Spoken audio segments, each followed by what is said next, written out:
Good morning mga kanukis, once again, welcome back. Another day, another tips na naman tayo.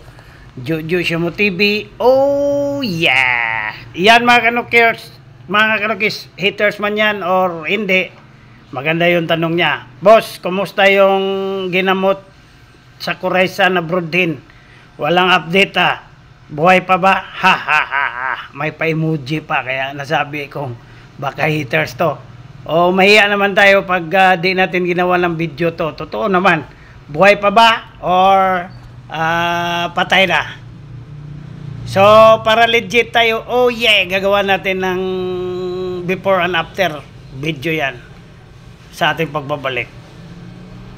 Good morning. Yan na mga kanukis, papakita natin yung ebidensya. Ito yung before natin siya ginamot, natuklasan ni Commander na hindi na kumakain at di na makakakita sa binibigay niyang pagkain. Nakita nyo naman mga kanukis na bulag na yan talaga yung left side niya na mata. Yan, kita nyo, left side na mata bulag na.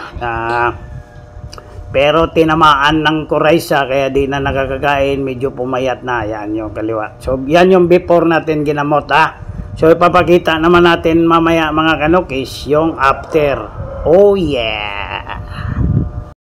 Oh yeah mga kanukis, puntahan natin yung manok mga kanukis, papakita natin. Ito na, after 4 days na gamutan, bulag pa rin yung isang mata pero yung isang mata nakadilat na.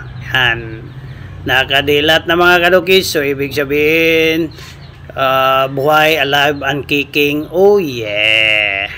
So titingnan natin mga kanukis, kuha muna na tayo ng pagkain, titingnan natin kung nakakakita ba talaga yung mata.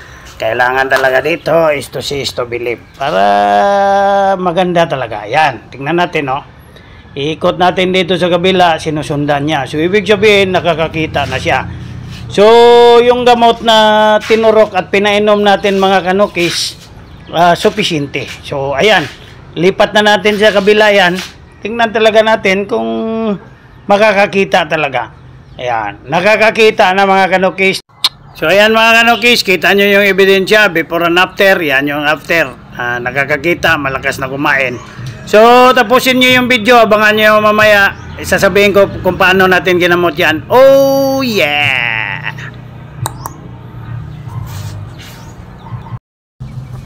For the treatment mga kanukis, nakakadilat na yung mata.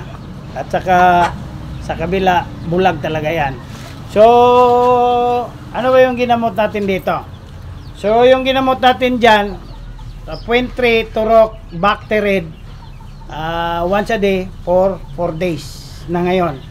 Painom tayo ng secondary na gamot, Doxilac tablet, once a day, 4 days na rin ngayon. So, hanggang 7 days to, tuloy-tuloy. At saka, kung sino yung gustong gamitin yung mga gamot na yan, mga kanukis, yung dalawa, Bactarid at saka Doxilac, ilalagay ko yung link sa comment section. So pwede kayong mag-order doon. May nakalagay doon, shop now. Pindutin nyo lang yan, how to order. Oh yeah!